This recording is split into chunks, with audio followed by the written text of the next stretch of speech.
Wise senior living. 5 signs it's time to cut toxic ties. Have you ever noticed that as we get older, our energy feels more precious than ever? I'm not just talking about physical energy, it's emotional energy too. We spend decades giving, forgiving, and making room for people who don't always deserve that space. And somewhere along the line, we're taught that kindness means saying yes, even when our hearts whisper no. But the truth is, reaching this stage of life is a gift. And it comes with the absolute right, to protect your peace. Today, I want to have a heart-to-heart with you about something that often goes unsaid. There are some people you simply shouldn't be kind to anymore. Not because you've become cold, or mean, or selfish, but because you've learned the value of your time, your spirit, and your hard-earned wisdom. In this video, we're going to talk about 5 types of people it's perfectly okay to step back from. And by the end, I hope you'll feel not just permission, but encouragement, to protect your life with the care it deserves. Let's begin with someone you've probably met more than once. The constant taker. You know the type. They never call just to say hello. When the phone rings and their name flashes across the screen, you already know what's coming. It's another favor, another request, another moment where you're expected to drop everything because they need something. And they know you'll say yes.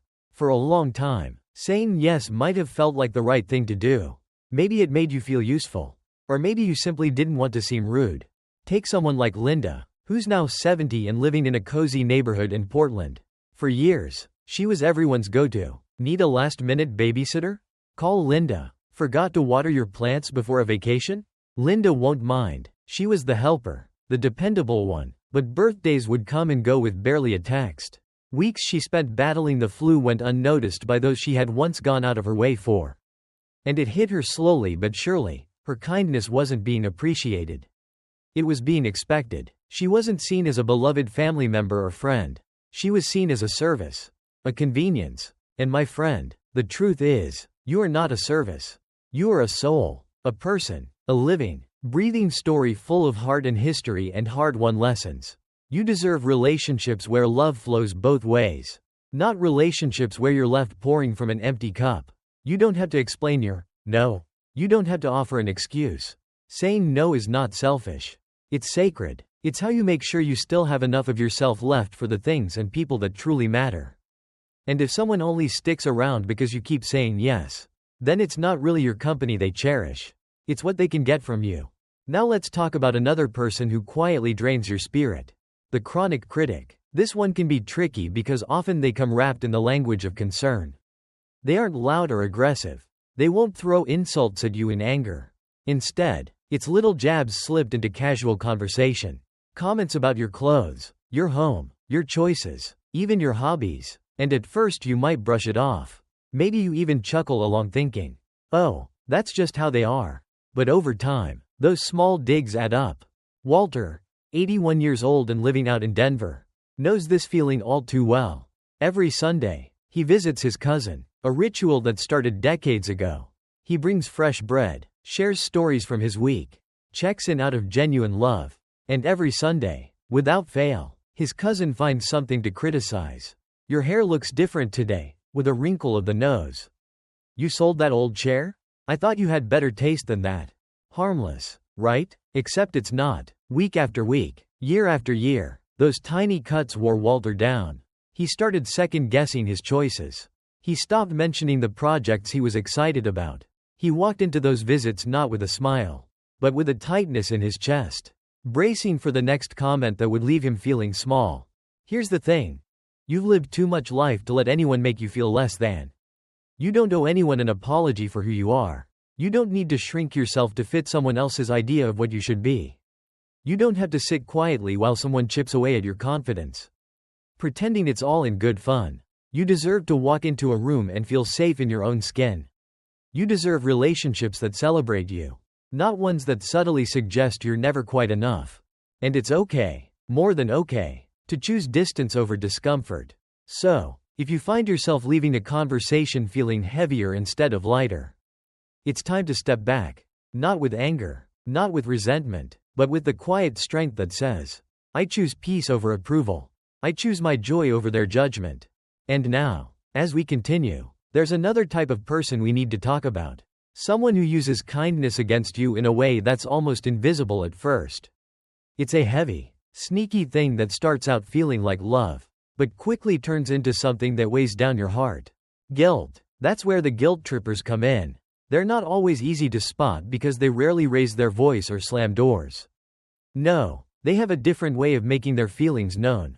A sigh that lingers a little too long. A comment dropped just casually enough to sound innocent. A silence that feels colder than winter. Eleanor, a spirited 78-year-old living in sunny San Diego, knew this pattern all too well. She had a big heart. And for years, she tried to stay involved in the lives of her nieces and nephews. She loved sending birthday cards, offering to drive them to appointments, cooking a little extra in case someone dropped by hungry. But when she gently declined one request, just one, because she had her own plans, she was met with silence. Then came the text message. I guess I thought family would be there for each other. No yelling, no blame spelled out, just enough sadness laced into those words to make her question everything. Maybe she was being selfish. Maybe she should cancel her plans and say yes after all. Maybe, that's what guilt trippers count on. That little, maybe, inside you. That part of you that still wants to be good, to be loved, to be enough. They twist your best qualities, your loyalty, your empathy, your kindness, and turn them into chains. And before you realize it, you're living your life bending and twisting just to avoid that heavy feeling of disappointing someone. But hear me clearly now. Your kindness is not a debt to be collected. Your time is not a blank check others can cash whenever they please. Protecting your peace is not selfishness. It's survival. If someone only shows love when you say yes and withdraws it when you dare to say no, that is not love. That is control. You don't have to apologize for choosing yourself.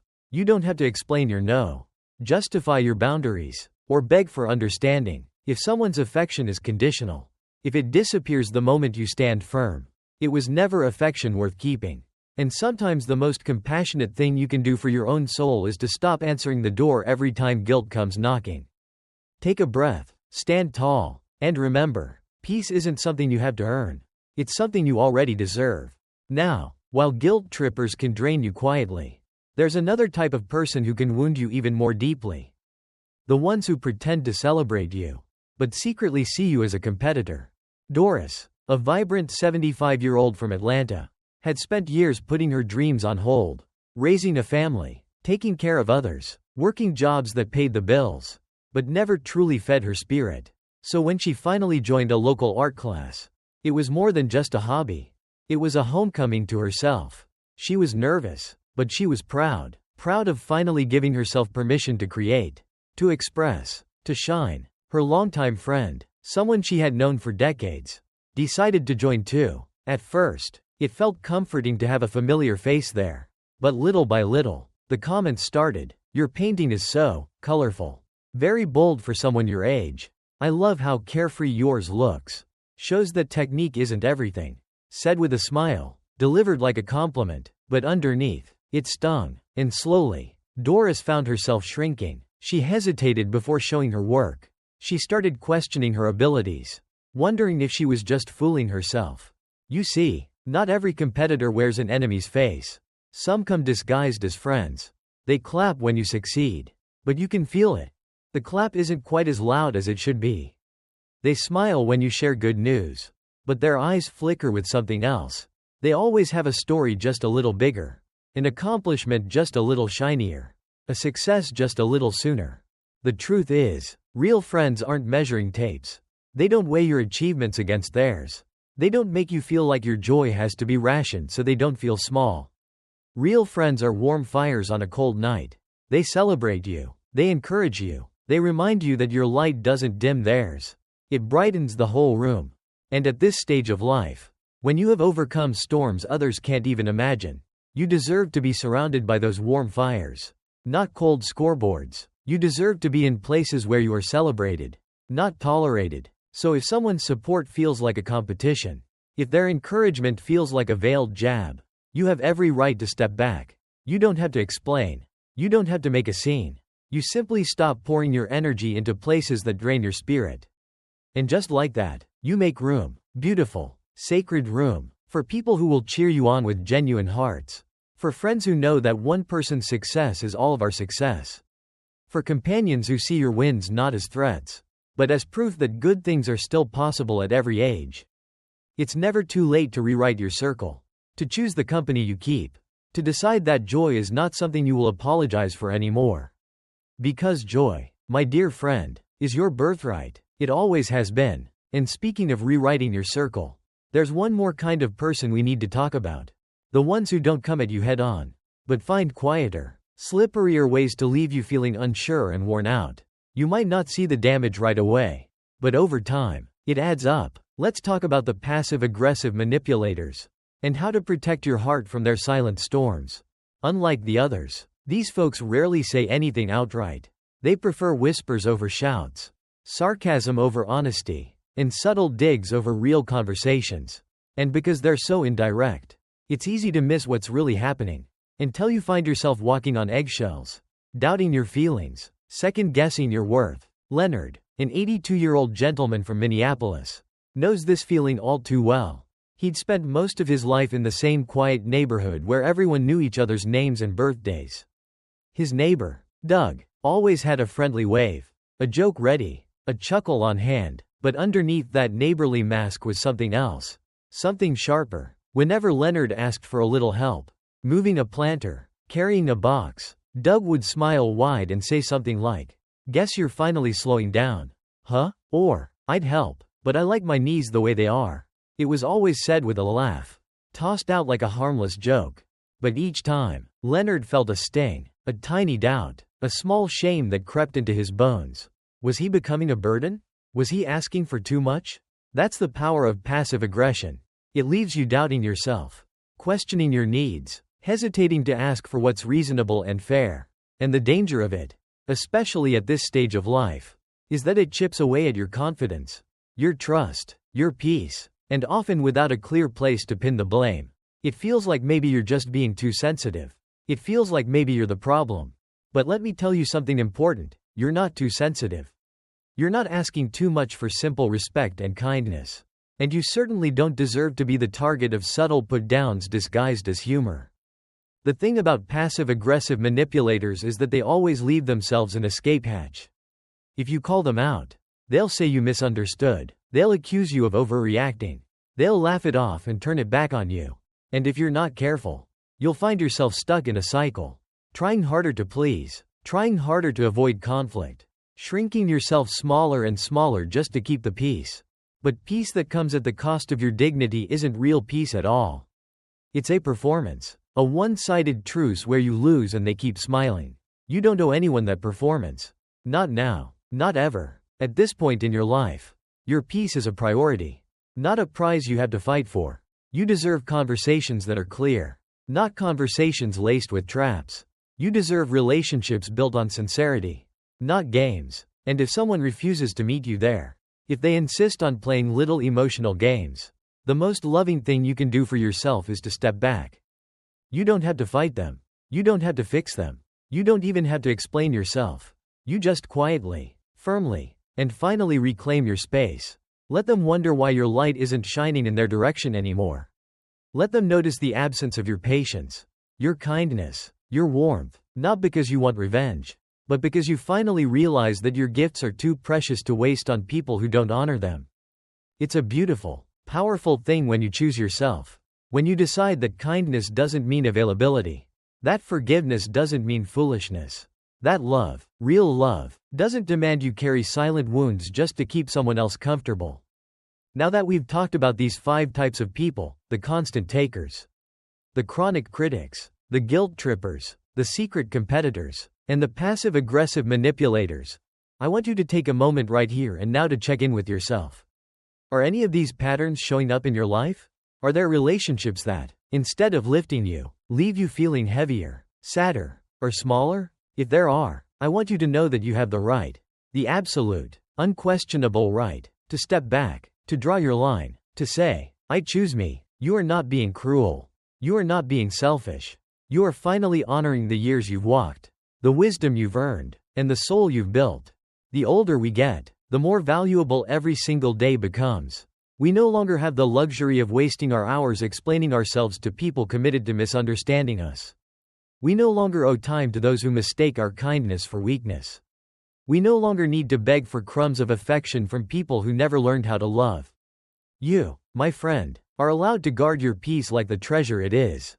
You are allowed to be kind and still have strong, unshakable boundaries. You are allowed to walk away, not with anger, but with clarity. And if that means letting go of people who have been in your life for years, so be it. The seasons change, and so must we. Some people were only meant to walk with us for a little while. Some were meant to teach us lessons, even the hard ones, but not everyone is meant to go with us into the beautiful chapter still waiting to be written. So don't be afraid to turn the page. Don't be afraid to choose peace over people pleasing. Don't be afraid to protect your heart the way you would protect a precious, irreplaceable treasure, because that's exactly what it is. And as you do, you'll find something magical happens. You'll notice the right people, the ones who love you fully, without condition, without competition, without quiet cruelty, will gather closer. They'll find you. They always do, because the light of a heart that finally honors itself is impossible to resist. And oh, what a beautiful light you have. Sometimes we think that being kind means staying open to everyone, no matter how they treat us. That we must always smile, always give, always be the one to understand. But as the years pass, we learn something deeper, something wiser. Kindness without boundaries is not kindness to yourself. And in these precious chapters of life, you deserve to be kind to yourself first. Maybe you're sitting there right now, thinking about a certain person. Maybe it's someone who always has a handout, but never a hand to offer you back. Maybe it's someone whose words have chipped away at your confidence, one comment at a time. Maybe it's someone who makes you feel guilty for needing rest, for setting limits, for choosing your own happiness. Or maybe it's someone whose friendship feels more like a quiet rivalry than a safe place. If a name or a face has come to mind while we've been talking, that's not a coincidence. That's your inner wisdom speaking up. The part of you that always knows when something is hurting more than it's helping. The part that's been whispering for a while now. It's okay to step back. It's okay to choose peace. It's okay to let go. Letting go doesn't have to mean a grand goodbye or a confrontation. Sometimes it's simply a soft but firm decision made quietly in your heart. You stop picking up the phone so quickly. You stop rearranging your life for people who wouldn't do the same for you. You start redirecting your time, your energy, and your beautiful spirit toward the people and things that fill you up, not the ones that empty you out. And when you do that, something incredible happens. Life opens up in ways you didn't expect. A quiet afternoon feels lighter because it's no longer weighed down by resentment. A simple conversation feels sweeter because it's shared with someone who sees you, truly sees you, without expecting anything in return. You find yourself laughing more freely, breathing more deeply, and smiling, really smiling, from a place that's real and unburdened. The truth is, aging is not about fading. It's about refining, about distilling your life down to the purest, richest parts, about choosing quality over quantity in everything, and especially in relationships. You don't need 100 people around you. You don't need to be everything to everyone. You just need a few good souls, a few genuine connections, and the strength to walk away from what no longer fits the person you've become. If you find yourself doubting, wondering if it's really okay to step back, remember this: peace is not selfish. Peace is sacred, and protecting it is an act of self-respect. Your later years are not meant to be spent in silent battles, holding on to relationships out of guilt or habit. They are meant to be lived fully, joyfully, surrounded by those who nourish your spirit and honor your journey. The ones who clap for your wins, sit with you in your quiet moments, and love you not for what you do, but simply for who you are. So today, I hope you'll give yourself the same kindness you spent a lifetime giving to others. I hope you'll listen to that wise, brave voice inside you, the one that knows when it's time to close a door, and when it's time to open a new one. And as you move forward, remember, you are not alone. There's a whole world of good people out there. People who will meet you with open hearts and open arms. People who will see the light in you and never, ever try to dim it. So take that first step. Choose peace. Choose joy. Choose yourself. You deserve nothing less. If this message spoke to your heart today, I would love to hear from you. Share your thoughts in the comments below. Even just a few words about what this means to you. Your story might be the encouragement someone else needs to hear.